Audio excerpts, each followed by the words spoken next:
யாத்திராகம புஸ்தகம் 10வது அதிகாரம். பின்பு கர்த்தர் மோசேயை நோக்கி, நீ பார்வோனிடத்தில் போ, அவர்கள் நடுவே நான் என் அடையாளங்களை செய்யும்படிக்கும் நான் எகிப்திலே நடப்பித்ததையும் நான் அவர்களுக்குள் செய்த என் அடையாளங்களையும் நீ உன் பிள்ளைகளின் செவிகள் கேட்கவும் உன் பிள்ளைகளுடைய பிள்ளைகளின் செவிகள் கேட்கவும் விவரித்து சொல்லும்படிக்கும் நானே கர்த்தர் என்பதை நீங்கள் அறியும்படிக்கும் நான் அவன் இருதயத்தையும் அவன் ஊழியக்காரரின் இருதயத்தையும் கடினப்படுத்தினேன் என்றார்.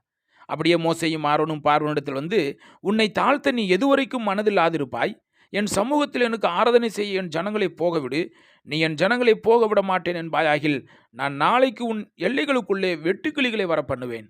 தரை காணாதபடிக்கு அவைகள் பூமியின் முகத்தை மூடி கல்மலைக்கு தப்பி மீதியாக வைக்கப்பட்டதை பட்சித்து வெளியிலே துளிர்க்கிற செடிகளை எல்லாம் தின்று போடும்.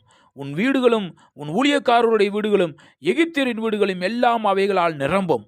உன் பிதாக்களும் உன் பிதாக்களின் பிதாக்களும் தாங்கள் பூமியில் தோன்றின நாள் முதல் இந்நாள் வரைக்கும் அப்படிப்பட்டவைகளை கண்டதில்லை என்று எபிரேயரின் தேவனாகிய கர்த்தர் சொல்லுகிறார் என்று சொல்லி திரும்பி கொண்டு பார்வோனை விட்டு புறப்பட்டான். அப்பொழுது பார்வோனுடைய ஊழியக்காரர் அவனை நோக்கி, எந்த மட்டும் இந்த மனிதன் நமக்கு கண்ணியாயிருப்பான்? தங்கள் தேவனாகிய கர்த்தருக்கு ஆராதனை செய்ய அந்த மனிதரை போகவிடும். எகிப்து அழிந்து போனதை நீர் இன்னும் அறியவில்லையா என்றார்கள். அப்பொழுது மோசேயும் ஆரோனும் பார்வோனிடத்துக்கு திரும்ப அழைக்கப்பட்டார்கள். அவன் அவர்களை நோக்கி, நீங்கள் போய் உங்கள் தேவனாகிய கர்த்தருக்கு ஆராதனை செய்யுங்கள் என்று சொல்லி யார் யார் போகிறார்கள் என்று கேட்டான். அதற்கு மோசே, எங்கள் இளைஞரோடும் எங்கள் முதியோரோடும் எங்கள் குமாரரோடும் எங்கள் குமாரத்திகளோடும் எங்கள் ஆடுகளையும் எங்கள் மாடுகளையும் கூட்டிக் கொண்டு போவோம். நாங்கள் கர்த்தருக்கு பண்டிகை கொண்டாட வேண்டும் என்றான். அப்பொழுது அவன், நான் உங்களையும் உங்கள் குழந்தைகளையும் எப்படி விடுவேனோ அப்படியே கர்த்தர் உங்களோடு இருப்பாராக. எச்சரிக்கையாருங்கள், உங்களுக்கு பொல்லாப்பு நேரிடும். அப்படி வேண்டாம், புருஷராகிய நீங்கள் போய் கர்த்தருக்கு ஆராதனை செய்யுங்கள், இதுதானே நீங்கள் விரும்பி கேட்டது என்று சொன்னான். அவர்கள் பார்வோன் சமூகத்தினின்று துரத்தி விடப்பட்டார்கள்.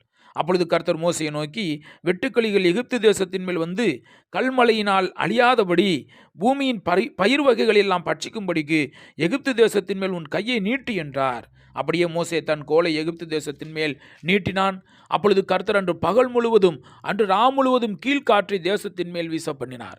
விடியற் காலத்திலே கீழ்காற்று வெட்டுக்கிளிகளை கொண்டு வந்தது. வெட்டுக்கிளிகள் எகிப்து தேசம் எங்கும் பரம்பி எகிப்தின் எல்லையில் எங்கும் மிகவும் ஏராளமாய் இறங்கிற்று. அப்படிப்பட்ட வெட்டுக்கிளிகள் அதற்கு முன் இருந்ததும் இல்லை, அதற்கு பின் இருப்பதும் இல்லை. அவைகள் பூமியின் முகம் முழுவதையும் மூடிற்று. தேசம் அவைகளால் அந்தகாரப்பட்டது.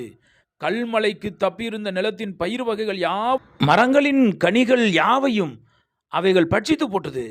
எகிப்து தேசம் எங்குமுள்ள மரங்களிலும் வயல்வெளியின் பயிர் வகைகளிலும் ஒரு பச்சிலையும் மீந்திருக்கவில்லை. அப்பொழுது பார்வோன் மோசேயையும் ஆரோனையும் தீவிரமே அழைப்பித்து, உங்கள் தேவனாகிய கர்த்தருக்கும் உங்களுக்கும் விரோதமாக பாவம் செய்தேன்.